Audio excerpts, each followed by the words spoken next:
Dan with 3D Auto Repair. Today we're looking at a Mazda 5. The customer called and said that they were getting some really unusual rattling noises when the vehicle was sitting there and idling. They weren't sure what was causing the issue. We went ahead and made an appointment. They dropped the vehicle off. As you can see here from the video and here, that rattling noise when the vehicle is idling, pretty annoying and also kind of concerning. Once we did some investigating, we found that the serpentine belt tensioner was failing, causing the rattling to occur. We replaced that, put a new belt on.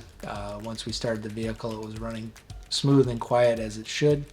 So if you have some unusual rattles under the hood, you're not quite sure where they're coming from or what they could be caused by, please feel free to give us a call. We do offer free estimates, and we look forward to seeing you at the shop.